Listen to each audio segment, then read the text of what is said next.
Praise God, హల్లెలూయా. అందరూ బాగున్నారండి? దేవుని యొక్క వాక్యం మనం ధ్యానం చేసుకుందాం ఈరోజు.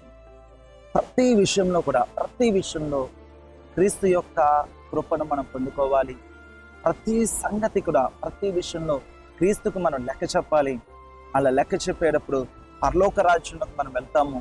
అలా ప్రభు మన అన్ని విషయాల్లో కూడా జాగ్రత్తగా చూసుకునేలాగా ప్రభు మనల్ని నడిపిస్తారు. ఈరోజు ఒక వాక్యాన్ని మనం ధ్యానం చేసుకుందాం. యోహాన్ రాసిన సువార్త 3వ అధ్యాయము 36వ వచనంలో ఒక మాట రాయబడి ఉంటుంది. కుమారుని యందు విశ్వాసముంచువాడే నిత్య జీవం గలవాడు.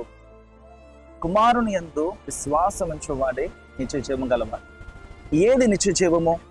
ఉదాహరణకి, నీ రాజ్యము వచ్చును కాక అని ప్రభు సెలవిస్తాడు. నీ రాజ్యము వచ్చును కాక అంటే దాని అర్థం ఏంటి? పరలోక రాజ్యం భూమి మీదకి వస్తుంది. సో ఎక్కడైతే కుమారుని యందు విశ్వాసం ఉంచుతున్నామో నిత్య జీవము అంటే పరలోక రాజ్యము. మనం మరణించిన తర్వాత పరలోక రాజ్యానికి వెళ్తాం, ఓకే. కానీ ఈ భూమి మీద ఉన్నప్పుడే ఆ నిత్య జీవము యొక్క రుచిని కానీ, నిత్య జీవం యొక్క ఆశీర్వాదాన్ని కానీ ఈ లోకానికి మనం తెలియచేయగలం. ఎప్పుడు తెలియచేయగలము? కుమారుని యందు విశ్వాసం ఉంచు. మనం ప్రార్థన చేస్తాం అని విశ్వాసం ఉంచు. మనం ఉపవాసం ఉంటామో, ఉపవాసమున కన్నీరు కారుస్తాము, కానీ దేవుడి సన్నిధిలో మనము విశ్వాసం. సో కాబట్టి మొదట మీరు విశ్వాసాన్ని బలపరచుకోండి.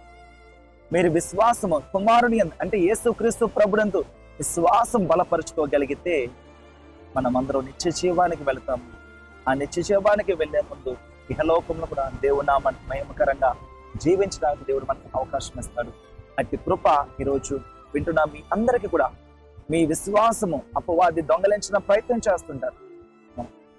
అపవాదికి అవకాశం ఇవ్వకండి, మీ గలిబిలికి అవకాశం ఇవ్వకండి.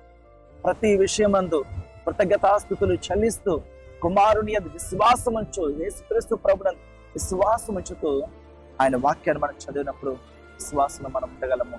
విశ్వాసంలో మనం ఉండగలిగితే నిత్య జీవాన్ని మనం వెళ్తాము.